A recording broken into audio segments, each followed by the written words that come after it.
ஹரே கிருஷ்ணா மாதாஜிஸ் பிரபுஜிஸ். பிரபுஜிஸ் யாரும் வந்த மாதாஜிஸ் தான்.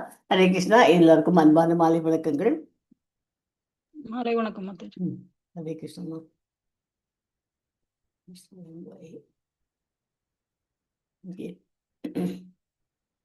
கிளாஸ் ஆரம்பிக்கிறதுக்கு முந்தி பிரேயரோட கிளாஸ் ஸ்டார்ட் பண்ணலாம். நம ஓம் விஷ்ணுபதாய கிருஷ்ணபிரேஷ்டாய பூதலே ஸ்ரீமதே பக்தி வேதாந்த स्वामिनीति नामिने नमस्ते सरस्वती देवे गौरवाणी प्रचारिणे निर्विशेष शून्यवादी पाश्चात्य देशतारिणे कृष्णाय वासुदेवाय देवकी नंदनाय च नंद गोपकुमाराय गोविंदाय नमो नमः नमः पंकजनाभाय नमः पंकजमालिने नमः पंकज नेत्राय नमस्ते पंकजांगर्ये जय श्री कृष्णा चैतन्य प्रभु नित्यानंद श्री अद्वैत गदाधारा श्री वासादि गौर भक्त वृंदा हरे कृष्णा कृष्ण कृष्णा हरे हरे हरे राम राम राम हरे हरे. ओम नमो भगवते वासुदेवाय. ओम नमो भगवते वासुदेवाय. ओम नमो भगवते वासुदेवाय. ओम ज्ञानतिमिरन्धस्य ज्ञानाञ्जनशलाकाय चक्षुरुन्मीलितं येन तस्मै श्री गुरुवे नमः. वाञ्छाकल्पतरूपस्य च कृपासिन्धुभ्यः च पतितानां पावनेभ्यो वैष्णवेभ्यो नमो नमः. हरे कृष्णा. ஹரே கிருஷ்ணா மாதாஜி. ஹரே கிருஷ்ணா. ஹரே கிருஷ்ணாமா. நம்ம வந்து போன வாரம் நெக்டர் ஆஃப் இன்ஸ்ட்ரக்ஷன் கொஞ்சம் முறை படித்தோம். ஸ்ரீ ரூப கோஸ்வாமி அவர்களால் இயற்றப்பட்டது. அதில் வாச்சோ வேகம்ங்கிற ஸ்லோகத்தை பார்த்தோம். அதில் கொஞ்சம் இன்னும் கொஞ்சம் படிக்கிறதுக்கு இருக்குது, படிச்சுடலாம். இந்த 6 வேகங்கள் என்னென்ன, வாய், மனம், கோபம், நாக்கு, வயிறு, இதெல்லாம் கட்டுப்படுத்தணும் அப்படின்னு சொல்லி படித்தோம். 6 உந்துதல்களை கட்டுப்படுத்தணும். அந்த மாதிரி கட்டுப்படுத்தினா தான் முழு பூமியையும் எல்லாரையுமே சீடர்களாக்க முடியும். கிருஷ்ண பக்தியில முன்னேற முடியும். இது பக்தியின் அடிப்படை விதிகளை வலியுறுத்துகிறது. அதான் முதல் ஃபர்ஸ்ட் ஸ்லோகம். 2வது ஸ்லோகம் என்ன சொல்ல போறது, அத்தியாகாரம்னா அதிக ஜாஸ்தியா சாப்பாடு பத்தி. 6 தீய கெட்ட பழக்கங்கள், அதிகமா உண்றது, அதிகமா உழைக்கிறது, அதிக பேச்சு பேசுறது, விதிகளை கடுமையாக பின்பற்றுதல், தவறான சஞ்சாரம், அதிக ஆசை, பக்தியை அழிக்கும் நஞ்சுகளாக சொல்லுகிறது. அதை பற்றி அந்த டீட்டெயில்ஸு இந்த செகண்ட் ஸ்லோகால பார்க்கலாம். ஹரே கிருஷ்ணா. 4 பேர் தான் இருக்காங்க, பாக்கி போயிட்டாங்களா? இன்னும் நிறைய பேர் வந்தாங்க இல்லையோ, போயிட்டாங்களா எல்லாம்? யாருங்க மாதாஜி? நீங்க 4 பேர் 3 பேர் தான் வந்திருக்கீங்களா? 4 பேர் இருக்காங்க மாதாஜி. ஆமா மாதாஜி, எங்களோட சேர்ந்து 4 பேருங்க. ஆமா, இன்னும் வந்துருந்தாங்க 2 பேரும். 5 இருந்தாங்க மாதாஜி. அதான் இந்த 5 பார்த்த மாதிரி தான் ஞாபகம் எனக்கு. இட்ஸ் ஓகே, வந்துருவாங்க. நானுமே ஒரு ஃபங்க்ஷன் கிளம்புறேங்க மாதாஜி. Oh okay. ரெடி ஆயிட்டு உட்காந்துருக்கேன் மாதாஜி, கிளம்பிடுவேன். Okay okay okay. நான் ஷேர் பண்றேன் அந்த இது ஸ்கிரீனு. WhatsApp instruction.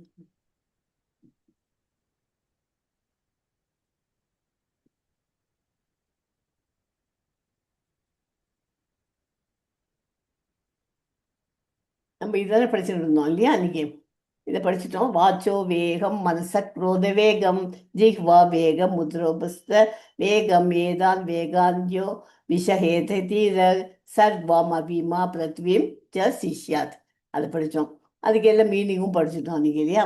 பேசுவதற்கான உந்துதல்,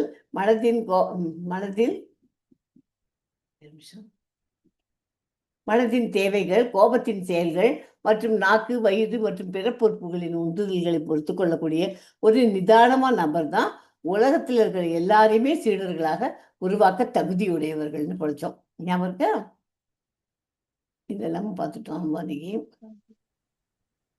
ஆக்சுவலா என்னமா இது பாத்துட்டேங்க மாதாஜி. இந்த உணவு பழக்க வழக்கங்களும் பாத்துட்டேங்க மாதாஜி. ஆமா, இதெல்லாமே பார்த்துட்டோம். கன்க்ளூஷன் முடிச்சிட்டோம். இதான் தூய பக்தி தொண்டின் குணநலன்கள் இதுவும் பாத்துட்டோம் மாதாஜி. இது படிக்கலையுமா? நம்ம படிக்கலீங்களா மாதாஜி? படிக்கலாமா? இது படிக்கலாமா? இதுதான் லாஸ்ட், இன்னும் 6 பேஜ் இருக்குன்னு. சரி வேண்டாம், நாங்க சரி கொண்டு கிளம்பிட்டேன். படிக்கிறீங்களா அது மாதாஜி? ஓகேங்க மாதாஜி, படிக்கட்டுங்களா? படிக்கலாம், எவ்வளவு முடியுமோ படிக்க. நீங்க கிளம்பணும், படிக்கல பாவம். மாதாஜி ஸ்கிரீன் கொஞ்சம் பெருசு பண்ண முடியுமா மாதாஜி? இன்னும் கொஞ்சம் பெருசா இருக்குமா? லெட்டர்ஸ் மட்டும் பெருசு பண்ணுங்க மாதாஜி, ரொம்ப குட்டியா இருக்கு. இப்ப பரவாயில்லையா?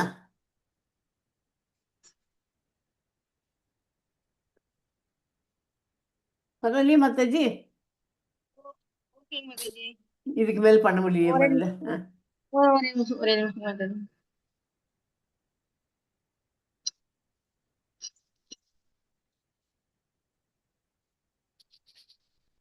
கபிலதேவர் தமது அன்னைக்கு கூறிய அறிவுரையில் தூய பக்தி தொண்டினை நீங்க ரெடி பண்ணிட்டு சொல்லுங்க. ஓகே மாதாஜி. படிங்கம்மா.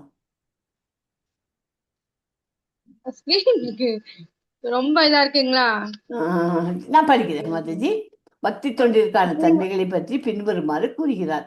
அன்புசால் அன்னையே, உலக இச்சைகளோ அல்லது தத்துவார்த்த யோகமோ இன்றி தமது மனங்களை எப்போதும் எனது தொண்டில் ஈடுபடுத்தும் எனது தூய பக்தர்கள் எனது தொண்டில் ஈடுபடும் ஒன்றை தவிர வேறு எதையும் என்னிடம் கேட்டு பெறுவதில்லை. ஆர்வமுடையவர்கள் அல்லர். அவர்கள் என்னோடு என் உரையுளில் வாழ்வதை கூட வேண்டுவது இல்லை. பகவானோடு ஒருங்கிணைதல், பரமபுருஷ பகவானுடன் அவரது உலகில் சேர்ந்து வாழ்வது, பகவானின் அதே தன்மைகளை பெறுவது, படிக்கிறேங்க மாதாஜி. படிமா படிமா. படிக்கிறீங்களா? பகவானோடு ஒருங்கிணைத்தல், பரமபுருஷ பகவானுடன் அவரது உலகில் சேர்ந்து வாழ்வது, பகவானின் அதே தன்மைகளை பெறுவது, பகவானிடம் உள்ள அதே செல்வங்களை பெற்று மகிழ்வது மற்றும் பகவானின் துணைவனாக வாழ்வது என்பது 5 வகை முக்தியாகும். புலனின்பத்தை துறந்த ஒரு பக்தன் இந்த 5 வகையான முக்திகளையும் கூட விரும்புவதில்லை. அவன் பகவானுக்கு அன்பு தொண்டு செய்வதிலே திருப்தி, மனநிறைவு அடைகிறான். இதுவே தூய பக்தியின் தன்மையாகும். ஸ்ரீமத் பாகவதத்தில் கபிலதேவரின் மேற்படி கூற்றில் தூய பக்தனின் உண்மை நிலையையும் பக்தி தொண்டின் ஆரம்ப பண்புகளையும் விளக்கப்படுகின்றன. பக்தி தொண்டின் பிற பண்புகளை ஸ்ரீல ரூப கோஸ்வாமியால் பல்வேறு சாஸ்திரங்களில் உள்ள ஆதாரங்களை கொண்டு விளக்கப்படுகின்றன. அவர் குறிப்பிடும் தூய பக்தி தொண்டிற்கு உரிய 6 பண்புகள் பின்வருமாறு. 1. தூய பக்தி தொண்டில் எல்லா வகையான பௌதிக துன்பங்களிலிருந்தும் உடனே விடுதலை அளிக்கிறது. 2. தூய பக்தி தொண்டில் அனைத்து புண்ணியங்களும் ஆரம்பமாக இருக்கின்றது. 3. தூய பக்தி தொண்டு தானே ஒருவரை உன்னத இன்பத்தில் ஆழ்த்துகிறது. 4. தூய பக்தி தொண்டு அரிதாகவே எய்தப்படுகிறது. ஹரே கிருஷ்ண மாதாஜி. எஸ் மாதாஜி.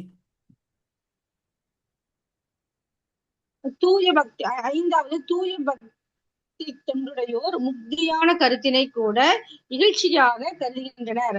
6. தூய பக்தி தொண்டு கிருஷ்ணரை வயப்படுத்துவதற்குரிய ஒரே வழியாகும். கிருஷ்ணர் எல்லோரையும் வயப்படுத்துவர் ஆவார். கிருஷ்ணர் எல்லோரையும் வயப்படுத்துவர் ஆவார். ஆனால் தூய பக்தி தொண்டு அவரையே வயப்படுத்துகிறது. இதன் பொருள், தூய பக்தி தொண்டு கிருஷ்ணரை விட உன்னத ஆற்றல் மிக்கதாகும். ஏனென்றால் அது கிருஷ்ணரின் அகசக்தியாக விளங்குகிறது. உலகியல் துன்பத்திலிருந்து மீளுதல். யாராவது படிக்கிறேங்க மாதாஜி? நானே படிக்கிறேங்கன்னா? படிக்க மாதாஜி. பகவத்கீதையில் பகவான் ஒருவன் பிற எல்லா கர்மங்களையும் விட்டுவிட்டு தம்மையே சரணடைய வேண்டும் என்று கூறுகிறார். அதில் பகவான் மேலும் கூறுகிறார், சரண் புகுந்த ஆத்மாக்களை அவர் எல்லா விதமான பாவச் செயல்களின் பலன்களிலிருந்தும் காத்தருள்வார் என்பது ஸ்ரீல ரூப கோஸ்வாமி அவர்களின் பாவச் செயல்களினால் உண்டாகும் துன்பங்களும் அப்பாவங்களும் பிறவியில் செய்த பாவங்களுமே காரணம் என்று கூறுகிறார். பொதுவாக ஒருவன் அறியாமையினாலேயே பாவச் செயல்களில் ஈடுபடுகிறான். ஆனால் பாவத்தின் பலன்களிலிருந்து தப்புவதற்கு அறியாமை ஒரு பரிகாரமாகி விட்டது. பாவச் செயல்கள் இருவகைப்படும். அவை முதிர்ந்த பாவச் செயல்கள், முதிராத பாவச் செயல்கள் ஆகும். எந்த பாவச்செயலின் காரணமாக நாம் இப்போது துன்பம் அனுபவித்துக் கொண்டிருக்கின்றோமோ அவை முதிராத பாவச் செயல்களாகும்.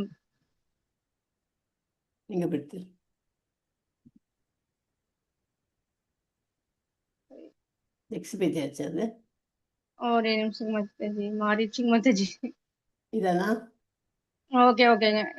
அனுபவிக்கவில்லை. முதிராத பாவச் செயல்களாகும். எந்த பாவச் செயல்கள் காரணமாக நாம்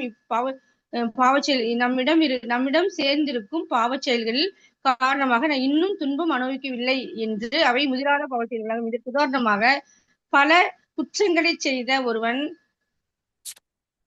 குற்றங்களை செய்த ஒருவன் இன்னும் கைது செய்யப்படாமல் இருப்பதை காத்து கூறலாம்.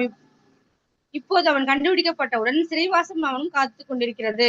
ஆகையால் நமது சில பாவச் செயல்கள் காரணமாக எதிர்காலத்திலும் துன்பம் அனுபவிப்பதற்கு நாம் இப்போது காத்து கொண்டிருக்கிறோம். நாம் முதிர்ந்த சில பாவச் செயல்களின் காரணமாக நாம் இப்போது துன்பம் அனுபவித்துக் கொண்டிருக்கின்றோம். இவ்வாறு பாவச் செயல்களும் அவற்றோடு ஒருங்கிணைந்த துன்பங்களும் என்று ஒரு சங்கிலி தொடர் இருக்கின்றது. இப்பாவங்களின் காரணமாக சம்பந்தப்பட்ட ஆத்மா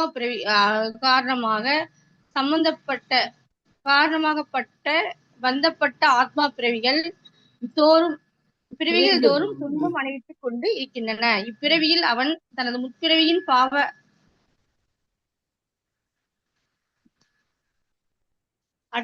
பாவச் செயல்களின் பலன்களினால் துன்புறுகின்றான். இதனிடையே அவன் தனது மறுபிறப்பில் துன்பம் அனுபவிக்கப்படுவதற்காக இப்பிறவியில் மேலும் பாவங்கள் செய்து கொண்டிருக்கின்றான். முதிர்ந்த பாவச் செயல்கள் ஒருவன் தீராத பிணியினால் வருந்தினாலோ, ஒரு சட்ட சிக்கலுக்கு ஆளானாலோ, ஒரு தாழ்ந்த குலத்தில் பிறந்தாலோ, ஒருவன் கல்வி அறிவற்றவனாக இருந்தாலோ, ஒருவன் பார்க்க சகிக்க அழகற்றவனாக இருந்தாலோ, அவற்றிலெல்லாம் காணப்படுகின்றன. நமது முந்தைய பாவச் செயலின் விளைவினால் நாம் இப்போது வருந்திக் கொண்டிருக்கின்றோம். இது நமது இன்றைய பாவச் செயலினால் எதிர்காலத்தில் நாம் வருந்த நேரிடலாம்.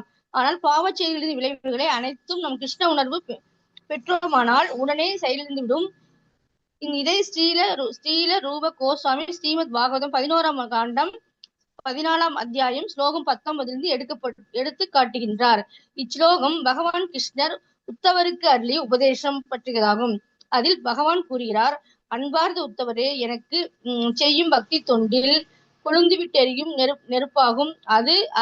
அதிலிடப்படும் எண்ணற்ற விறகுகளை எரித்து சாம்பலாக்கிவிடும் என்று இதன் பொருள் என்னவெனில், கொழுந்துவிட்டெரியும் நெருப்பு அதில் விடப்படும் ஏராளமான விறகுகளை எரித்து சாம்பலாக்கிவிடும். அதே போல பகவானுக்கு செய்யும் பக்தி தொண்டு பாவச் செயல்கள் என்னும் விறகுகள் அனைத்தும் எரித்து சாம்பலாக்கிவிடும். ரொம்ப இம்பார்ட்டன்ட். ஒரு நிமிஷம் மாதாஜி, இது அனாலஜி ஒப்புமைக்கு இது இந்த மாதிரி கேட்பாங்க. அதனால இது நல்லா படிச்சுங்க. பக்தி சாஸ்திரி வரைக்கும் இது வேணும். இது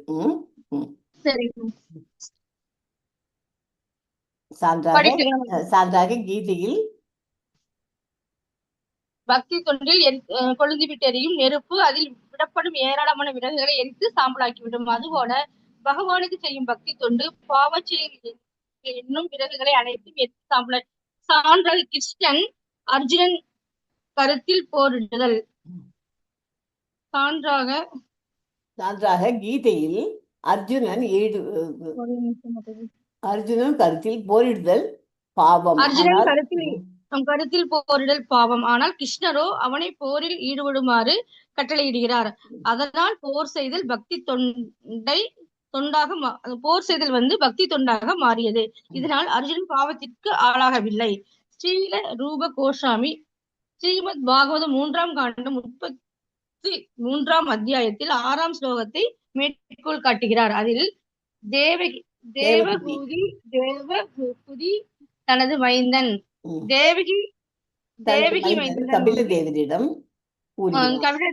கூறினார், அன்பு தெய்வமே, கேட்டல் ஓதுதல் என்று தொடங்கி 9 வகையான பக்தி தொண்டுகள் உள்ளன. உமது லீலைகளை எவனொருவன் செவியினால் கேட்டு உமது கீர்த்தனைகளை பாடி உமக்கு வந்தனம் செய்து உண்மையை நினைத்து இவ்வாறு 9 வகையான பக்தி தொண்டுகளில் எதனை செய்தாலும், இவ்வாறு அவன் நாயை தின்னும் சண்டாள குலத்தில் பிறந்தவனாக இருந்தாலும் வேள்விலை செய்யும் தகுதியுடையவனாக ஆகிறான். இவ்வாறாக முழுமையாக கிருஷ்ண உணர்வில் உண்மையாக பக்தி தொண்டில் ஒருவன் கிருஷ்ண உணர்விலோ அல்லது ஒருவன் ஈடுபடுவன் என்றும் தூய்மை அடையாது போவான்.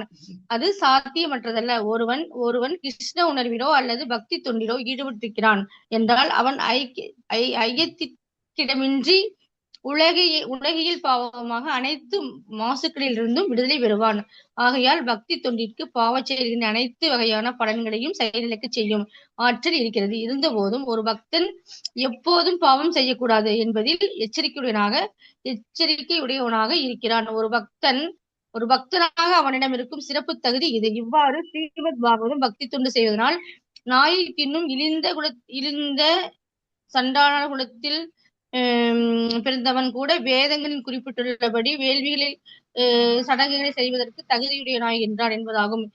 இக்கூற்றிலிருந்து நாயை தின்னும் புலை குலத்தில் பிறந்தவன் யக்னம் அல்லது வேள்வி செய்வதற்கு தகுதியுடையவன் அல்லன் என்று தெரிகிறது. வேதங்களில் குறிப்பிட்டுள்ள வேள்விகளை செய்யும் புரோகிதர்களே பிராமண குலம் என்று அழைக்கப்படுகிறது. ஒருவன் பிராமணன் ஆகாது அவனால் இச்சடங்குகளை செய்ய முடியாது. ஒருவன் தன் முன்வினை பயன் காரணமாக பிராமண குலத்திலோ அல்லது நாயை தின்னும் புலை குலத்திலோ பிறக்கின்றான். புலை குலத்தில் பிறந்ததனால் அவனது முந்தைய செயல்கள் அனைத்து பாவச் செயல்கள் எனலாம். ஆனால் அதே மனிதன் பக்தி தொழில் ஈடுபட்டு பகவானின் புனித நாமங்களை ஹரே கிருஷ்ண கிருஷ்ண கிருஷ்ண ஹரே ஹரே ஹரே ராம ராம ராம ஹரே ஹரே என்று ஓதினாள் என்றால் அவன் உடனே வேள்வி சடங்குகளை செய்வதற்கு தகுதியுடையவனாகின்றான். அத்தோடு அவனது பாவச் செயலின் பலன்கள் எல்லாம் உடனே மாறுபட்டிருக்கின்றன. பக்த புராணம் பாவச் செயல்களின் பலன்களை 4 வகை என்று குறிப்பிடும். அவை பின்வருமாறு: 1. பலன் இன்னும் கருவாகவில்லை. 2. பலன் விதையாக இருக்கின்றது. 3. பலன் ஏற்கனவே உதிர்ந்து விட்டது. 4. பலன் பெரும்பதி உதிர்ந்துவிட்டது. அதில் மேலும் 4 வகையான பலன்களும் முதல் கடவுளான விஷ்ணுவை சரணடைந்து முழு கிருஷ்ண உணர்வில் பக்தி தொண்டில் ஈடுபடுவனுக்கு உடனே உடனே இல்லாதொழிகின்றன என்று கூறப்பட்டுள்ளது. பெரும் பகுதி முதிர்ந்த என்று கூறப்பட்ட பலன்கள் இன்று ஒருவன் அனுபவிக்கும் துன்பங்களை குறிப்பிடுகின்றது. விதையாக இருப்பவை என்னும் பலன்களை உள்ளத்தின் உள்ளே இருப்பவையாகும். ஆகவே விதைகளை போன்று ஒரு குறிப்பிட்ட பாவ விருப்பங்கள் இருப்பும் விதையினை உருவாக இருப்பும் இருக்கின்றது. கூடம் என்று சமஸ்கிருத சொல்லுக்கு அவை பெரும்பாலும் மத்தத்தை நான் படிச்சுக்கிறேன். தேங்க்யூ மத்த. விதையினை உருவாக்க தயாராகிவிட்டன என்றோ அல்லது விதையினை பலனை உருவாக்கி தயாரிக்க விட்டனோ என்று பொருளாகும். முதிராக இதுக்கு மட்டும் எக்ஸ்பிளைன் பண்ணுங்க மாதாஜி. எதுக்குமா? இந்த ஒரு பேராகிராஃப் இருக்குல்லங்க, பெரும்பகுதி பெரும்பகுதி முதிர்ந்த என்று குறிப்பிட்டது ஒருவன் அனுபவிக்கும் துன்பங்களை குறிப்பிடுகிறது. விதையாக இருப்பவை என்னும் பலன்கள் விதையில இருக்கிறது எல்லாமே உள்ளத்தின் உள்ளே இருப்பவையாகும். அங்கு விதைகளை போன்று ஒரு குறிப்பிட்ட பாவ விருப்பங்களில் இருப்பும் இருக்கிறது. கூடம் என்று சமஸ்கிருத சொல்லுக்கு அவை பெரும்பாலும் விதையினை உருவாக்க தயாராகிவிட்டன என்றோ அல்லது விதையின் பலனை உருவாக்கி தயாராகிவிட்டன என்றோ பொருளாகும். அந்த இதுக்கு விதைக்கு விதை எல்லா விதையும் போட்டால் முளைக்கிறதா? முளைக்காது. அதனால சிலது நல்லதா முளைச்சிரும், சிலது உருவாகாததை குறிப்பிடுகிறது. பத்ம புராணத்தில் உலகில் குற்றமிக்க மிக மிக நுண்ணியது என்று அறிதல் வேண்டும். அதன் ஆரம்பம் முதிர்ச்சி பலன்கள் என்பவையும் அப்பலன்களினால் ஒருவன் அனுபவிக்கும் துன்பங்களும் ஒரு பெரும் சங்கிலியில் உள்ள கண்ணிகளாகும். ஒருவன் ஏதோ ஒரு நோயினால் பீடிக்கப்படும் போது அந்நோயின் மூலம் ஒரே ஒப்புமைதான் விதையோட ஒப்பிட்டு சொல்றாரு. இப்ப அடுத்தது முதிராத இந்த விதைகளைத்தான் சொல்றாரு. இளம் விதைகள், முதிர்ந்த விதைகள். அதுதான். ஆமாமா. ஏதோ ஒரு நோயினால் பீடிக்கப்படும் போது அந்நோயின் மூலம் அது எவ்வாறு முற்றுகிறது, அந்த நோய்க்கான காரணத்தை கண்டுபிடிப்பது எப்போதும் கடினமானதாகவே இருக்கிறது. எனினும் ஒரு நோயினால் விளையும் துன்பம் உடனே திடீரென்று தோன்றுவதில்லை. உண்மையில் அதற்கு சிறிது கால அவகாசம் இருக்குது. ஒண்ணுமில்ல, ஒரு கொசு கடிச்சுட்டு வச்சுக்குவோம், ஜுரம் வருது. அது ஜுரம் வருதுன்னா அதுக்கு கொஞ்ச நாள் ஆகுது. அது உள்ளுக்குள்ள போய் அந்த கொசு கடிச்சது உள்ள போய் அது போய் முட்டை போட்டு எல்லாம் பண்ணி அது இதுங்கிற வரைக்கும் ஃபீவர் அது இது அப்புறம் தான் அதுக்கு கொசு கடிச்சிட்டு மலேரியா கண்டுபிடிக்கும். அந்த மாதிரி தான். இது நோயினால் விளையும் துன்பம் உடனே உண்மையில் அதற்கு சிறிது காலம் அவகாசம் இருக்கிறது. மருத்துவ துறையில் முன்னெச்சரிக்கை நடவடிக்கையாக ஒரு மருத்துவ தொற்று நோய் பரவாமல் தடுக்க ஊசியின் மூலம் நோய் தடுப்பு மருந்தை செலுத்துவது போல நமது பாவச் செயல்களின் பலன்களை பலன்கள் என்னும் விதைகள் அனைத்தும் உருவாகாமல் தடுக்கும் அனுபவ ஊசியாக கிருஷ்ண உணர்வில் ஈடுபாடு இருக்கின்றது. இது தொடர்பாக படிக்கிற மாதாஜி. படிமா இது தொடர்பாக சுகதேவ கோஸ்வாமி ஸ்ரீமத் பாகவதம் 6ஆம் காண்டத்தில் 2ஆம் அத்தியாயம் 17வது ஸ்லோகத்தில் அஜாமிலன் என்பவனது சரித்திரத்தை கூறுகிறார். அஜாமிலன் நன்னெறி மிக்க கடமை உணர்ந்த பிராமண குலத்தில் பிறக்கின்றான். ஆனால் அவனது இளமை பருவத்தில் ஒரு வேசி அவனுக்கு முழு அடிமையாகின்றான். அவனது அருவருப்பு மிக்க வாழ்வின் இறுதியில் அவன் நாராயணா கிருஷ்ணா என்று அழைத்ததன் மூலம் அவனது பாவத்திலிருந்து காப்பாற்றப்படுகின்றான். சுகதேவ கோஸ்வாமிகள் பாவ செயல்களுக்கு பரிகாரமாக தவம், வேள்வி போன்றவை இருக்கின்றன. ஆனால் அவற்றை செய்வதால் ஒருவன் தனது உள்ளத்திலிருந்து பாவ இச்சை விதையினை நீக்கி விட முடியும் என்று இதுவே அஜாமிலனின் இளமை வாழ்க்கையாக இருந்தது என்று குறிப்பிடுகிறார். பாவ இச்சை விதையானது அவர் சின்ன வயசுல பண்ணது என்ன தப்பு பண்ணியிருந்தாலும் அந்த கடைசியில அந்த கிருஷ்ணா நாராயணான்னு கூப்பிட்டு பெரும்பொழுது நீக்க கூடியதாகும். ஸ்ரீ சைதன்ய மகாபிரபுவால் பரிந்துரைக்கப்பட்ட மகா மந்திரம் அல்லது ஹரே கிருஷ்ணா மந்திரத்தை ஓதுவதன் மூலம் இது மிக எளிதாக நிறைவேற்றப்படுகிறது. அதாவது ஒருவன் பக்தி தொண்டினை மேற்கொள்ளவில்லை என்றால் பாவச் செயல்கள் அனைத்து பாவங்களிலிருந்தும் 100 விளக்காடு அவனால் தூய்மை பெற முடியாது என்று பொருளாகும். வேத சடங்குகளை செய்வதாலோ, பொருள்களை தானம் செய்வதாலோ, தவம் செய்வதாலோ ஒருவன் பாவச் செயல்களில்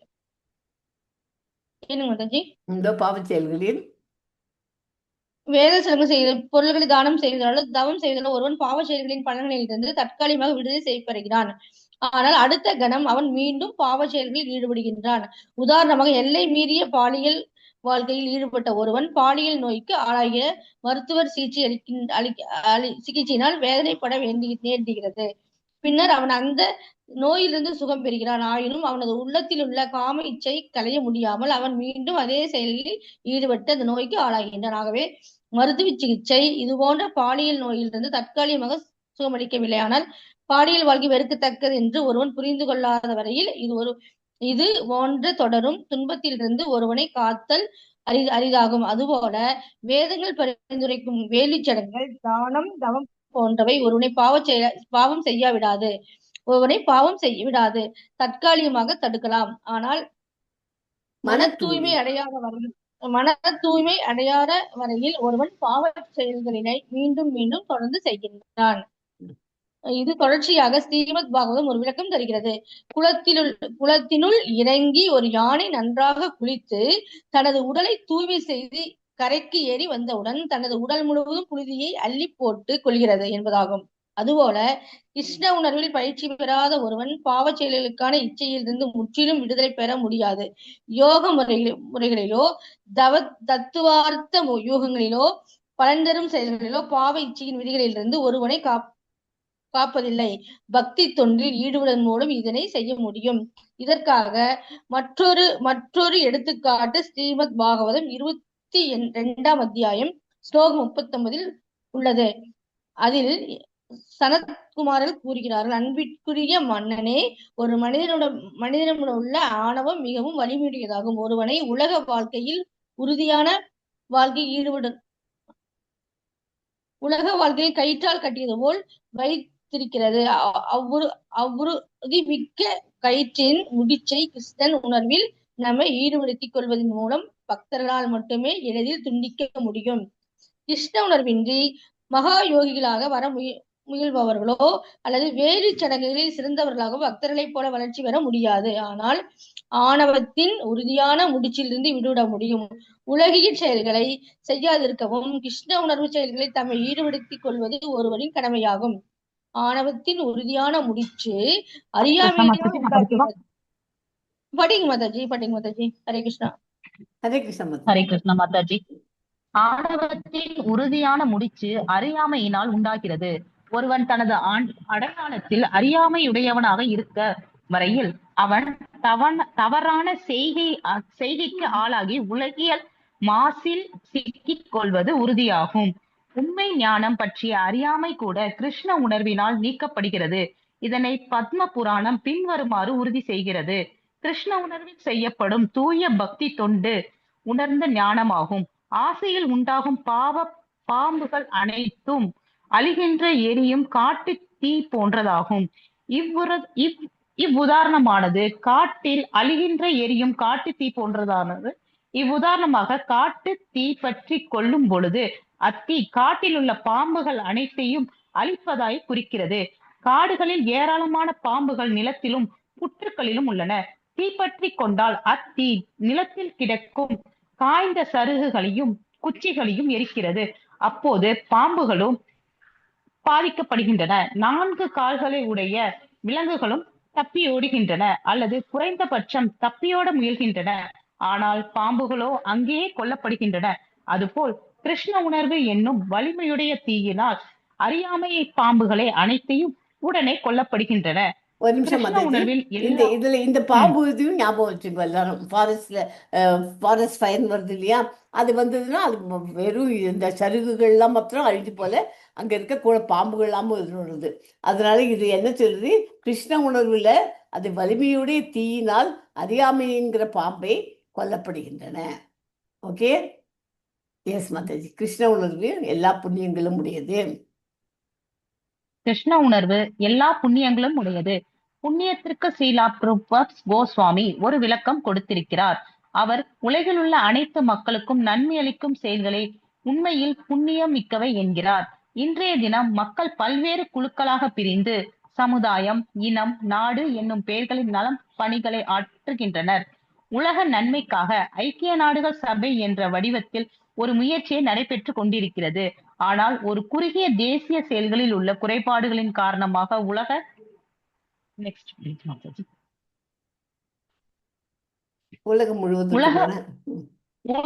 முழுவதற்குமான இது போன்ற பொதுமக்களுக்குமான நலப்பணிகள் நடைமுறைக்கு இயலாததாக இருக்கின்றன. எனினும் கிருஷ்ண பக்தி இயக்கம் மனித இனம் முழுவதற்கும் உயர் நன்மை அளிக்க கூடியதாக இருப்பதினால் சிறந்ததாக விளங்குகின்றது. அனைவருமே இந்த இயக்கத்தினால் ஈர்க்கப்படுகின்றனர். அனைவருமே அதன் பலனை உணர்கின்றனர். ஆகையால் ரூப கோஸ்வாமி பிற அறிஞர்களும் உலகம் முழுவதும் கிருஷ்ண உணர்வு இயக்கத்தின் பக்தி தொண்டினை பற்றி பெரிய அளவில் பிரச்சாரம் செய்வது மிக உயர்ந்த சமுதாய நலப்பணியாக ஏற்றுக்கொண்டனர். கிருஷ்ண பக்தி இயக்கம் எவ்வாறு உலகின் கவனத்தை ஈர்க்கும் என்பது பற்றி ஒவ்வொரு மனிதனும் கிருஷ்ண பக்தி இயக்கத்தில் எவ்வாறு இன்பம் அனுபவிக்க கூடும் என்பது பற்றியும் பத்ம புராணம் பின்வருமாறு குறிப்பிடுகின்றது. ஒருவன் கிருஷ்ண உணர்வோடு பக்தி தொண்டில் ஈடுபடுகிறது என்றால் அவன் இவ்வுலகம் முழுவதற்கும் சிறந்த தொண்டு புரிபவனாக, இவ்வுலகில் உள்ள ஒவ்வொருவரையும் இன்புறச் செய்பவன் ஆகவும் அறிந்து செயல்படுகின்றான். மனித இனத்தோடு மட்டுமல்லாது அவன் மரங்களையும் விலங்குகளையும் கூட மகிழ்வூட்டுகின்றான். ஏனெனில் அவையும் கூட அந்த இயக்கத்தில் பயப்படுத்தப்படுகின்றன. இதற்கு சிறந்த முன்னுதாரணம் பகவான் சைத்தன்யரால் நிகழ்த்தப்பட்டது. அவர் தமது சங்கீர்த்தன இயக்கத்தை பரப்புவதற்காக மத்திய இந்தியாவில் உள்ள ஜரிகண்டே காடுகளில் பயணம் செய்யும் பொழுது அங்கிருந்த புலிகளும் யானைகளும் மான்களும் பிற விலங்குகளும் அவரோடு இணைந்து தமக்குரிய வழிகளில் ஆடிக்கொண்டும் ஹரே கிருஷ்ணா நாமத்தை ஓதி கொண்டும் பங்கு பெற்றன. இது நிஜமாவே நடந்தது மாதாஜி. பக்தி தொண்டு செய்யும் ஒருவன் ஹரே கிருஷ்ணா மாதாஜி, இது புலிகளும் யானைகளும் நிஜமாவே ஆடித்தான் அந்த காலத்துல. மேலும் கிருஷ்ண உணர்வோடு பக்தி தொண்டும் செய்யும் ஒருவன் தேவர்களிடம் காணப்படும் அனைத்து நற்குணங்களையும் தன்னிடம் வளர்த்துக் கொள்கிறான். இது சுகதேவ கோஸ்வாமியால் ஸ்ரீமத் பாகவதம் 5ஆம் காண்டம் 18ஆம் அத்தியாயம் 12வது ஸ்லோகத்தில் இவ்வாறு கூறப்படுகிறது. அன்பிற்குரிய அரசனே, கிருஷ்ணரிடம் மாறா நம்பிக்கை கொண்டு எந்த விதமான போலித்தனமும் இல்லாதவர்களால் தங்களிடம் தேவர்கள் உள்ள நற்குணங்களை வளர்த்துக் கொள்ள முடியும். ஒரு பக்தனிடம் காணப்படும் மிக உயர்ந்த கிருஷ்ண உணர்வில் காரணமாக தேவர்களும் கூட அவனோடு வாழ விரும்புகின்றனர். ஆகையால் தேவர்களிடமுள்ள நற்குணங்கள் அவனது தேகத்தினுள் வளர்ச்சி பெற்றுள்ளன என்பதை அறிந்து கொள்ளப்படுகிறது. ஹரே கிருஷ்ண மாதாஜி. ஹரே கிருஷ்ண மாதாஜி.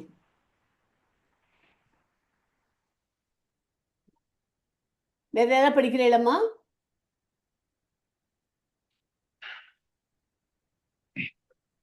பிரபுஜி படிக்கிறீங்களா? ஹரே கிருஷ்ண மாதாஜி. படிக்கிறீங்களா? ராமமூர்த்தி பிரபு படிக்கிறீங்களா? கிருஷ்ணமூர்த்தி பிரபு ஒரு ஹரே நிமிஷம். கிருஷ்ணா பிரபு. ஹரே ஹரே கிருஷ்ண மாதாஜி. படிக்குமா. ஹரே கிருஷ்ணா. இதற்கு மாறாக ம், கிருஷ்ண உணர்வு இல்லாதவரிடம் நற்குணங்கள் காணப்படுவதில்லை. ம், பல்கலைக்கழகத்தின் பார்வையில் அவன் உயர்கல்வி பெற்றவனாக இருக்கலாம். ஆனால் அவனது செயல்களை நோக்குமிடத்து அவன் விலங்குகளை விட தாழ்ந்தவனாக காணப்படுகின்றான்.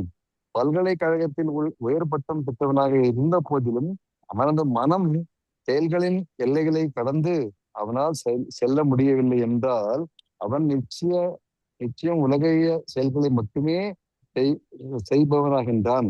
அதனால் தூய்மையற்றவனாக இருக்கிறான். இன்றைய நவீன உலகில் பௌதீக பல்கலைக்கழகங்களில் உயர்கல்வி பெற்றோர் பலர் இருக்கின்றனர். ஆனால் அவர்கள் கிருஷ்ண பக்தி இயக்கத்தில் சேர்ந்து தேவர்களின்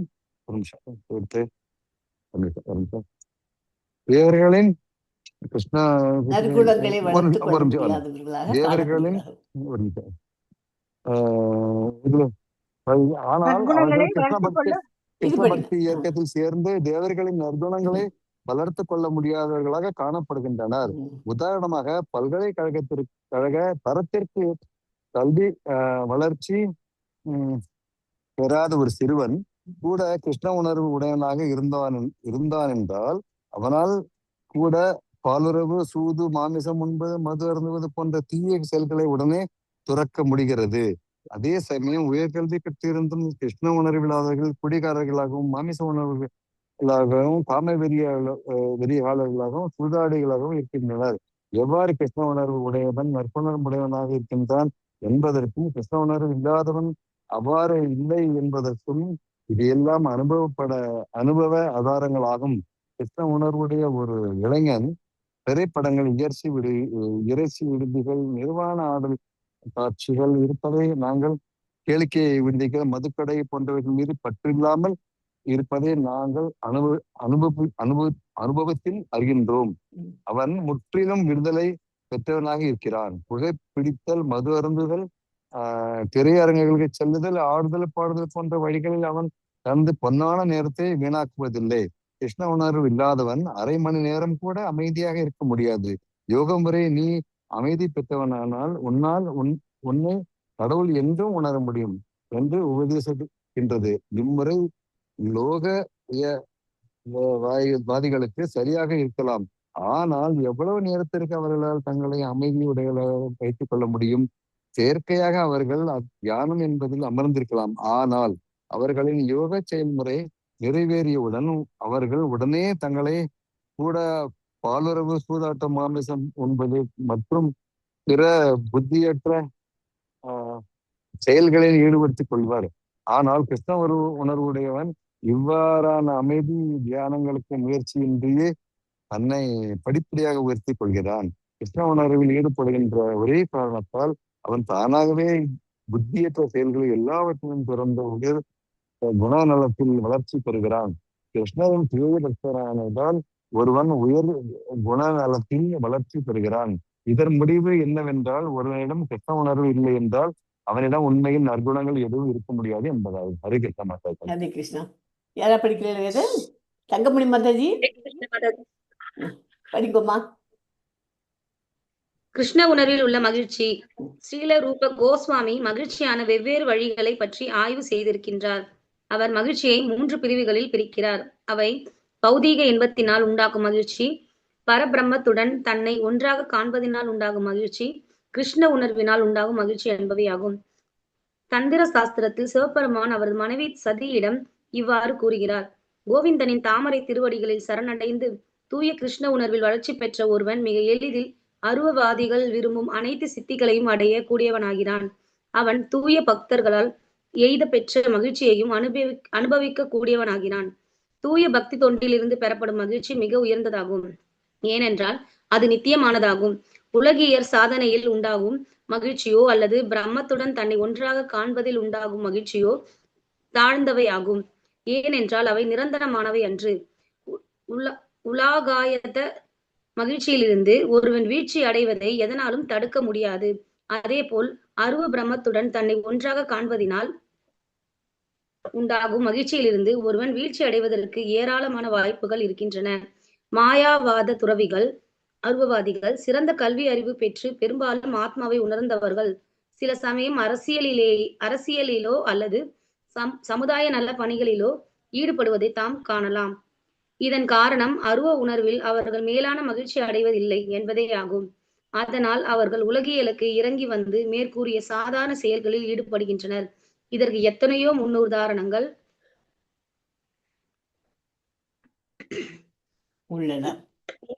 உள்ளன. அதிலும் குறிப்பாக இந்தியாவில் இவ்வாறான மாயாவாத துறவிகள் உலகியல் நிலைக்கு மீண்டும் வருகின்றனர். முற்றிலும் கிருஷ்ண உணர்வுடைய ஒருவன் எந்த ஒரு உலகியல் நிலைக்கு ஒருபோதும் திரும்பி வருவதில்லை. என்னதான் ஈர்ப்பும் கவர்ச்சியும் மிக்கவையாக அவை இருந்த போதிலும் கிருஷ்ண உணர்வின் ஆன்மீக செயலோடு ஒப்பிடக்கூடிய பரு உலக செயல் எதுவும் இல்லை என்பதை அவன் எப்போதும் நன்கறிவான். உண்மையில் வெற்றிகரமான யோகிகளால் எய்தப்படும் யோக சித்திகள் 8 வகைப்படும். அனிமா சித்தி என்பது ஒரு கல்லினுள் புகுந்து விடக்கூடிய அளவிற்கு ஒருவனை சிறியதாக்கும் தன்மை அது. நவீன விஞ்ஞான வளர்ச்சியும் கூட நம்மை ஒரு கல்லினுள் புகுத்தும் திறனுடையதாகும். காரணம், அவர்கள் பூமியை தோண்டி ஏராளமான சுரங்க பாதைகளையும் மலைகளை குடைந்து குகை பாதைகளையும் அமைக்கின்றனர். ஆகையால் கல்லினுள் புக செய்யும் அனிமா சித்தி இன்றைய அறிவியலால் கூட எய்தப்படுகிறது. அதுபோல் அனைத்து யோக சித்திகளும் மண்ணுலக கலைகளே. அனிமா சித்தினா இந்த பேராகிராஃப் ஞாபகம் வச்சுக்கோ, டீட்டெயில்டா இந்த மாதிரி எழுதணும். உதாரணமாக ஒரு யோக சித்தியால் காற்றில் பறக்கும் அளவிற்கும் நீரில் மிதக்கும் அளவிற்கும் ஒருவன் மெல்லியனாகும் சக்தி பெறுகிறான். இதுவும் கூட நவீன விஞ்ஞானிகளால் செய்யப்படுகின்றது. அவர்கள் வானில் பறக்கின்றனர், நீரில் மிதக்கின்றனர், நீரின் அடியிலும் பயணம் செய்கின்றனர். இந்த யோக சித்திகளை எல்லாம் பௌதிக சித்திகளோடு ஒப்பிட்டு பார்த்தால் விஞ்ஞானிகள் அதே போன்ற சித்திகளை பெற முயல்வதை நாம் பார்க்கலாம். அதனால் யோக சித்திக்கும் பௌதிக சித்திக்கும் இடையே எந்த விதமான வேறுபாடும் இல்லை. ஒரு ஜெர்மானிய அறிஞர் ஒரு முறை கூறினார், யோக சித்திகள் என்று கூறப்படுபவை எல்லாம் நவீன விஞ்ஞானிகளால் ஏற்கனவே எய்தப்பட்டு விட்டன. அதனால் அவற்றின் மீது தனக்கு ஆர்வமில்லை என்று. அதே சமயம் அவர் பக்தி யோகத்தால் பரம புருஷ பகவானுக்கும் தமக்கும் உள்ள நித்திய உறவினை எவ்வாறு உணர்ந்து கொள்வது என்று அறியும் பொருட்டு புத்திசாலித்தனமாக இந்தியாவிற்கு வந்தார். உண்மையில் யோக சித்திகளின் வகைகளில் சில குறிப்பிட்ட முறைகள் இருக்கின்றன. அவற்றில் இன்று வரை விஞ்ஞானிகளால் வளர்ச்சி பெற முடியவில்லை. உதாரணமாக, சூரிய ஒளிக்கதிர்களை பயன்படுத்தி ஒரு யோகியால் சூரிய மண்டலத்தினுள் புகுந்துவிட முடியும். இதற்கு லகிமா சித்தி என்று பெயர். அதுபோல் ஒரு யோகி தன் விரலால் சந்திரனை தொட்டுவிட முடியும். நவீன வானியலார் விண்கலங்களின் உதவியால் மிகுந்த சிரமத்திற்கிடையே சந்திர மண்டலத்திற்கும் செல்கின்றனர். ஆனால் யோக சித்தி அனிமா சித்தி பறிச்சாச்சு. இப்ப லகிமா சித்திங்கிறது எப்படி பண்ற? லகிமா சித்தினா சூரிய ஒளிக்கதிர்களை யூஸ் பண்ணி யோகியால சூரிய மண்டலத்துக்குள்ள கூட புகுந்துக்க முடியும். அது பேர் தான் லகிமா சித்தி. பெற்ற ஒருவனோ தனது கையினை வளர செய்து தன் விரலால் சந்திரனை தொடுகிறான். இந்த சித்திக்கு பிராப்தி என்று பெயர். இதன் பொருள் கைவர பெறல் என்பதாகும். இந்த பிராப்தி சித்தியால் ஒரு யோகி சந்திர மண்டலத்தை தொடுவது மட்டுமல்ல, அவர் தனது கையினை எதுவரையில் வேண்டுமென்றாலும் வளர செய்து தான் விரும்பிய பொருளை எடுக்கலாம். தான் இருக்கும் இடத்திலிருந்து 1000 மைல்களுக்கு அப்பால் உள்ள ஒரு மரத்தின் கனியை அவரால் பறிக்க முடியும். இதுவே பிராப்தி சித்தியாகும். நவீன விஞ்ஞானிகள் அணு ஆயுதங்களை கண்டுபிடித்திருக்கின்றனர். அவற்றின் உதவியால் இப்பூ மண்டலத்தின் ஒரு சிறு பகுதியை அழிக்க முடியும். ஆனால் சித்தா சித்தி என்னும் ஒரு வகை யோக சித்தியால் ஒருவன் தான் நினைத்தால் ஒரு உலகினையே படைக்கவும் அழிக்கவும் முடியும். மற்றொரு சித்தி வசித்தா சித்தி ஆகும். இதன் மூலம் ஒருவன் யானையையும் தன் கட்டுப்பாட்டிற்குள் கொணர முடியும். இது ஒரு வகையான மனோ தத்துவ துயில் நிலையாகும். இது பெரும்பாலும் எதிர்க்க முடியாததாகும். சில சமயம் இந்த வசித்தா சித்தியில் சிறிதளவு சக்தி பெற்ற ஒரு யோகி பொதுமக்களிடம் வந்து பொய்யுரை கூறி அவர்கள் மனங்களை வசப்படுத்தி அவர்களை ஏமாற்றி அவர்களின் பணத்தை திருடி கொண்டு ஓடிவிடுகின்றான். பிரிதொரு யோக சித்தி பிராகாமிய சித்தி எனப்படும் மந்திர சக்தி. இந்த பிராகாமிய சித்தியின் ஆற்றலை கொண்டு ஒருவன் தான் விரும்பியதை அடையலாம். ஒருவன் தண்ணீரை தனது விழியின் வழியே புக செய்து மீண்டும் வெளிவர செய்யலாம். அவனது விருப்பத்திற்கேற்ப அவனால் இது போன்ற அதிசயங்களை நிகழ்த்த முடியும். யோக சித்தியில் உயர்ந்தது காமாவசாயித்தா என்பதாகும். இதுவும் கூட ஒரு வகையான மந்திர சக்தி தான். பிராகாமிய சக்தியால் இயற்கைக்கு உட்பட்ட அதிசயங்களைத்தான் செய்து காட்ட முடியும். ஆனால் காமாவசாயித்தா ஒருவனை இயற்கைக்கு எதிராகவும் செயல்பட செய்யும். அதாவது இயற்கைக்கு மீறிய அசாதாரண செயல்களையும் செய்ய வைக்கும். உண்மையில் இது போன்ற சித்திகளை செய்வதன் மூலம் ஒருவன் நிலையற்ற இன்பத்தையே அதிகமாக அனுபவிக்க முடியும். மதியற்று மக்கள் கன நேரம் மின்னி மறையும் நவீன உலகியல் வளர்ச்சியில் மனமயங்கி கிருஷ்ண பக்தி இயக்கம் அளவிலாத மனிதர்களுக்கானது என்று கொஞ்சம் இது பண்ணுங்க கருதுகின்றனர். எழில்மிகு வீடு, குடும்பம், பாலுறவு வாழ்க்கை போன்றவற்றினால் நான் எனது பௌதிக சுகங்களை நன்கு அனுபவிக்கின்றேன்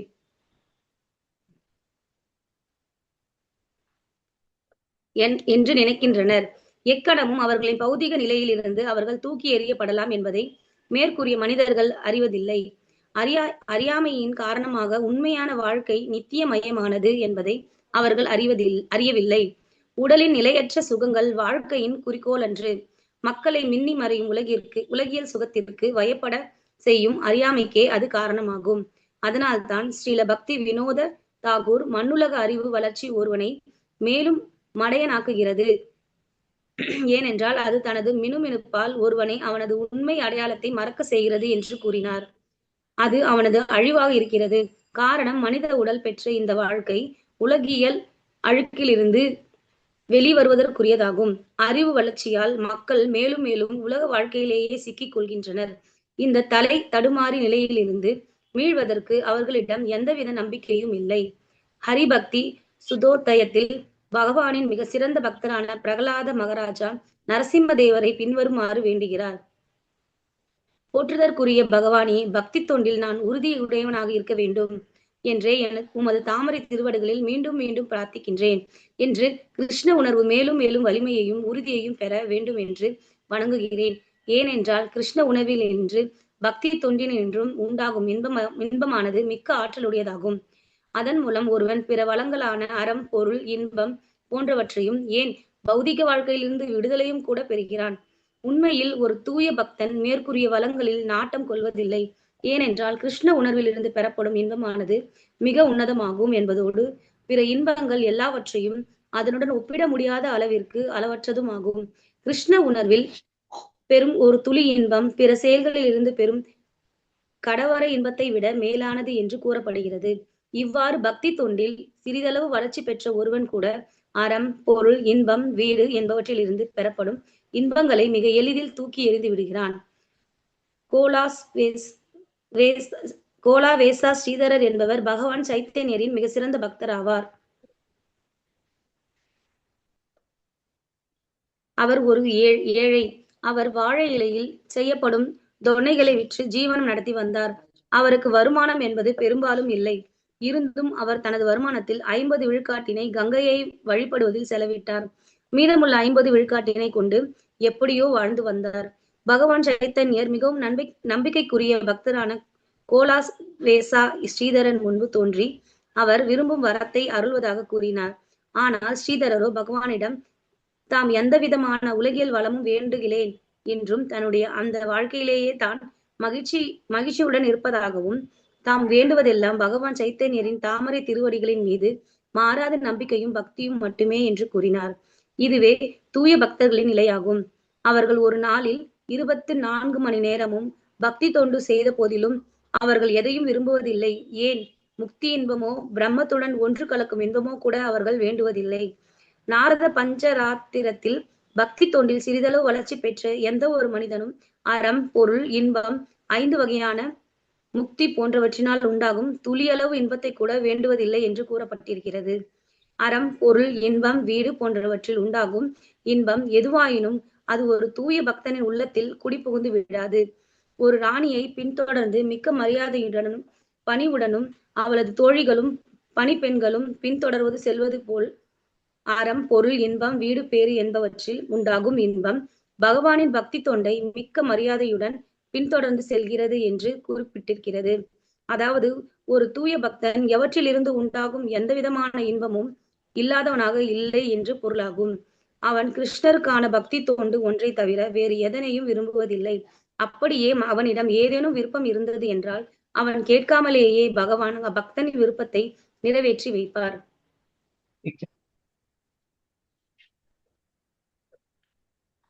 ஆன்மீக வாழ்வின் ஆரம்ப நிலையில் பல்வேறு வகையான தவங்கள், விரதங்கள் மற்றும் ஆத்ம உணர்வு பெறுவதற்கான வழிமுறைகள் உள்ளன. எனினும் இவ்வழிமுறைகளை மேற்கொள்பவனிடம் உலகியல் இச்சை இல்லை என்று போதிலும் கூட அவனால் பக்தி தொண்டினை எய்துவிட முடியாது. பக்தி தொண்டை அடைந்துவிட வேண்டும் என்று ஒருவனால் விரும்பப்படுவதாலும் கூட பக்தி தொண்டு கிடைத்து விடாது. ஏனென்றால் எவனுக்கு வேண்டுமென்றாலும் கிருஷ்ணர் பக்தி தொண்டினை அருள்வதில்லை. கிருஷ்ணர் உலகியல் இன்பம் மற்றும் முக்தியை கூட எளிதில் அருளுவார். ஆனால் தமக்கு செய்யப்படும் பக்தி தொண்டினை அவர் அத்தனை எளிதில் ஒருவருக்கு அருள்வதில்லை. உண்மையில் பக்தி தொண்டு ஒரு தூய பக்தனின் கருணையினால் மட்டுமே அடையக்கூடியதாகும். சைத்தன்ய சரிதாமிரதத்தில் தூய பக்தனை ஒரு குழுவினர் கருணையாலும் கிருஷ்ணரின் கருணையாலும் மட்டுமே ஒரு நாள் பக்தி தொண்டு என்னும் நிலையினை அடைய முடியும். இதை தவிர வேறு வழியில்லை என்று கூறப்பட்டிருக்கிறது. தந்திர சாஸ்திரத்திலும் பக்தி தொண்டின் அருமை உறுதி செய்யப்பட்டிருக்கிறது. அதில் சிவபெருமான் சதியிடம், அன்பிற்குரிய சதியே, ஒருவன் ஞானத்தின் பல்வேறு வழிமுறைகளை ஆராய்ந்து சிறந்த தத்துவவாதியாக இருந்தான் என்றால் அவனால் பௌதிக சிறையில் இருந்து விடுதலை பெற முடியும். வேதங்களில் கூறப்பட்டுள்ள வேள்வி சடங்குகளை செய்வதால் ஒருவன் புண்ணிய செயல்களின் நிலைக்கு உயர்வு பெற்று அங்கு வேண்டிய மட்டும் உலகிய சுகங்களை அனுபவிக்க முடியும். ஆனால் இம்முயற்சிகளால் ஒருவனுக்கு பகவானின் பக்தி தொண்டு அருளப்படுவதில்லை. ஒருவன் பல்லாயிரம் பிறவிகளில் இம்முறைகளை மேற்கொண்ட போதிலும் கூட அவனுக்கு பக்தி தொண்டு அருளப்படுவதில்லை என்று கூறுகிறார். ஸ்ரீமத் பாகவதத்தில் பிரகலாத மன்னர் தனி மனித முயற்சிகளாலோ அல்லது உயர்ந்த சாஸ்திரங்களின் உபதேசங்களினாலோ ஒருவன் பக்தி தொண்டு நிலையினை அடைய முடியாது.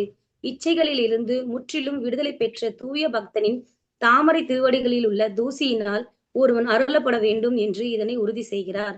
ஸ்ரீமத் பாகவதம் 5ஆம் காண்டம் 6ஆம் அத்தியாயம் 18ஆம் ஸ்லோகத்தில் நாரதர் யுதிஷ்டரிடம் கூறுகிறார், அன்பார்ந்த அரசனே, முகுந்தன் எனப்படும்.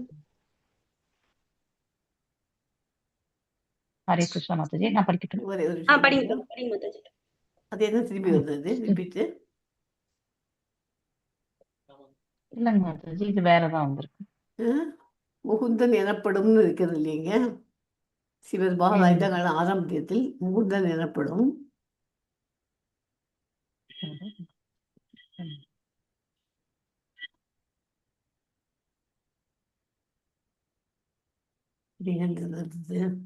கண்டினியூஷன் இல்லையா அதுக்கு? கிருஷ்ணரை வயப்படுத்துதல் தான் மாதாஜி இருக்கு. கையில் புக் இருக்கா உங்கள்கிட்ட எல்லாம்? சரி, பரவாயில்ல, இதை படிக்கோ. அது அது என்னன்னு கண்டுபிடிச்சிடலாங்க. ஓகே. கிருஷ்ணரை இப்ப வயப்படுத்துதல். நம்ம படிக்கிறதெல்லாம் என்ன? தூய பக்தி தொண்டுகளுடைய குணநலன்கள் படிக்கிறோம். தூய பக்தி தொண்டு இருந்தாங்க இத்தனை குணநலன் தெரிஞ்சுக்கலாம். எஸ் மாதாஜி. ரூப கோஸ்வாமி ரூப கோஸ்வாமி பக்தி தொண்டு கிருஷ்ணரையும் கூட பயப்படுத்த வல்லது என்று கூறுகிறார். கிருஷ்ணர் அனைவரையும் பயப்படுத்துகின்றார், ஆனால் பக்தி தொண்டோ கிருஷ்ணரையே பயப்படுத்துகின்றது. பக்தி தொண்டின் உயர் அடையாளமாக திகழ்பவர் ராதாராணி ஆவார். கிருஷ்ண மதன மோகனன் எனப்படுவார். இதன் பொருள் அவர் 1000 மன்மதன்களின் எழிலையும் வெல்லும் எழிலுடையவர் என்பதாகும். ஆனால் ராதாராணியோ அதைவிட அதிக எழிலுடையவர் என்பதாகும். அவரால் கிருஷ்ணரை கூட பயப்படுத்த முடியும். ஆகையால் பக்தர்கள் அவர்களை மதன மோகனா மோகினி, அதாவது மன்மதனை பயப்படுத்துபவரையும் பயப்படுத்துபவர் என்பதாம். பக்தி தொண்டு செய்தால் என்பதற்கு ராதாராணியின் காலடி சுவட்டினை பின்பற்றுவது என்று பொருளாகும். தங்கள் பக்தி தொண்டில் நிறைவு பெறுவதற்கு விருந்தாவனத்தில் உள்ள பக்தர்கள் தங்கள் ராதாராணியின் பாதுகாவலின் கீழ் வைத்துக் கொண்டனர். அதாவது பக்தி தொண்டு என்பது உலகில் ஒரு நடவடிக்கை அன்று, அது ராதாராணியின் நேரடி கட்டுப்பாட்டின் கீழ் இருக்கிறது என்று கூறலாம். பகவத்கீதையில் மகாத்மாக்கள் தைவி பிரகிருதி, அதாவது ராதாராணி என்னும் அகச்சக்தியின் பாதுகாவலின் கீழ் உள்ளனர் என்று உறுதி செய்யப்பட்டிருக்கிறது. அதனால் கிருஷ்ணரின் அகச்சக்தியின் கட்டுப்பாட்டின் கீழ் இருப்பதால் பக்தி தொண்டு கிருஷ்ணரையே கூட பயப்படுத்துகின்றது. இவ்வுண்மை கிருஷ்ணரால் ஸ்ரீமத் பாகவதம் 11ஆம் காண்டம் 14ஆம் அத்தியாயம் 20வது ஸ்லோகத்தில் உறுதி செய்யப்படுகிறது. அதில் அவர் கூறுகிறார், அன்பிற்குரிய உத்தவனே, எனது பக்தர்களால் எனக்கு செய்யப்படும் பக்தி தொண்டில் நான் பயப்படுவது போல் யோகத்தினாலோ செய்யப்படும் பக்தி தொண்டில் நான் பயப்படுவது போல் யோகத்தினாலோ தத்துவார்த்த யுக்கத்தினாலோ வேள்வி சடங்காலோ வேதாந்த கல்வியாலோ கடுமையான தவங்களினாலோ தானமாகவோ எல்லாவற்றையும் தருவதனாலோ நான் பயப்படுவது இல்லை. உண்மையில் இவையெல்லாம் சாலச் சிறந்த செயல்கள் தாம். என்ற போதிலும் எனது பக்தர்களால் எனக்கு செய்யப்படும் உன்னத அன்பு தொண்டு என்னை வயப்படுத்துவது போல் அவை வயப்படுத்துவதில்லை என்று கிருஷ்ணர் எவ்வாறு அவரது பக்தர்களின் பக்தி தொண்டால் பயப்படுத்துகிறார் என்பது நாரதரால் ஸ்ரீமத் பாகவதம் 7ஆம் காண்டம் 10ஆம் அத்தியாயம் 48-49வது ஸ்லோகத்தில் விளக்கப்படுகிறது. அதில்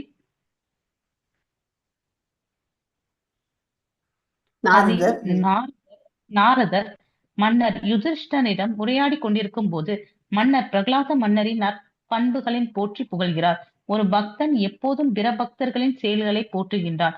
மகாராஜர் யுதிஷ்டரோ பிரகலாதரின் குணங்களில் போற்றுகிறார். இவ்வாறு போற்றுவது தூய பக்தனின் ஓர் அடையாளமாகும். ஒரு தூய பக்தன் தன்னை சிறந்தவனாக கருதுவதில்லை. அவன் எப்போதும் தன்னை விட பிற பக்தர்களே சிறந்தவர்களாக கருதுகிறான். மன்னர் நினைத்தார், பிரகலாத மன்னரோ பகவானின் முன்னே பக்தராவார், நான் அவ்வாறு அல்லேன் என்று மன்னர் இவ்வாறு நினைத்த பொழுது நாரதர் அவரிடம் பின்வருமாறு கூறினார். அன்பிற்குரிய யுதிஷ்டரே, நீங்கள் இவ்வுலகில் பெரும் பேறு பெற்றவர்களாவீர். முழுமுதற் கடவுள் இப்பூமியில் அவதரித்த தம்மை ஒரு சாதாரண மனிதரை போல் உங்களுக்கு தந்துள்ளார். அவர் உங்களோடு எல்லா சூழ்நிலையும் உடனிருக்கின்றார். அவர் உங்களோடு வாழ்ந்து கொண்டும் பிற கண்களில் இருந்து தம்மை மறைத்துக் கொண்டும் வாழ்ந்து கொண்டும் இருக்கின்றார். மற்றவர்களால் அவரை பரமபுருஷ பகவான் என்று அறிந்து கொள்ள முடியாது. ஆனால் அவர் இப்போது உங்களோடு உங்கள் உறவினராக, உங்கள் நண்பராக, உங்கள் தூதராக வாழ்ந்து கொண்டிருக்கின்றார். பகவத்கீதையில் கிருஷ்ணர் விஸ்வரூபம் எடுத்த பொழுது அர்ஜுன பிரார்த்தித்தான், போற்றுதற்குரிய கிருஷ்ணரே, நான் உம்மை எனது மைத்துனனாக கருதி கிருஷ்ணா, நண்பா என்றெல்லாம் விழித்து உமக்கு அவமரியாதை இழைத்து விட்டேன். ஆனால் என்னால் புரிந்து கொள்ள முடியாத அளவிற்கு நீ மிகப்பெரிய ஆவீர். ஆகவே பாண்டவர்களின் நிலை இவ்வாறு இருந்து கிருஷ்ணர் முழுமுதற் கடவுளாகவும் உயர்ந்தோருக்கெல்லாம் உயர்ந்தவராகவும் இருந்த போதிலும் அவர் அச்சகோதரர்களின் பக்தியினால், நட்பினால், அன்பினால் வயப்படுத்தப்பட்டு அவர்களுடனே இருந்தார். பக்தி தொண்டு எத்தகையது சிறப்புடையது என்பதற்கு இதுவே சான்றாகும். அது முழுமுதற் கடவுளை கூட ஈர்க்க வல்லதாகும். இறைவன் மேலானவர். ஆனால் இறைவனை காட்டிலும் மேலானது பக்தி தொண்டு. காரணம், பக்தி தொண்டு அவரையும் பயப்படுத்துகின்றது. பக்தி தொண்டில் இல்லாத மனிதர்களால் பகவானுக்கு பக்தி தொண்டு செய்வதன் மகிமையை ஒரு காலம் புரிந்து கொள்ள முடியாது. ஹரே கிருஷ்ணா மாதாஜி. தேங்க்யூ ஹரே மாதாஜி. கிருஷ்ணா. ஓகே, இது வரைக்கும் படிச்சுட்டோம். ஸோ மொத்தமாக என்ன பண்ணுறது, பக்தி தொண்டுங்கிறது அவ்வளோ இம்பார்ட்டன்ட். இப்போ நமக்குலாம் இப்போ L3 படிக்கிறதுனால நமக்கு அதனோட இது தெரியும் இல்லையா, நமக்கு எப்படி வந்திருக்கு. நம்ம 16 ரவுண்ட் ஸ்டாண்ட் பண்ண ஆரம்பிச்சாச்சு நிறைய பேர். அதனால பண்ணுறதுனால அதுலேருந்து நமக்கு எப்படி எலிவேட் ஆகி நம்ம போகிறோம், நம்மளோட பர்சனல் எக்ஸ்பீரியன்ஸை வச்சே நம்ம நிறையா சொல்ல முடியும் நம்மளால். இதெல்லாம் புஸ்தகத்தில் இருக்கிற பாயிண்ட்ஸ் எல்லாம் நிறைய ஒப்புமையும் இதுவுமா இருக்குது. இதெல்லாத்தையும் நம்ம ஃபாலோ பண்ணிக்கலாம். ஹரே கிருஷ்ணா மாதாஜி.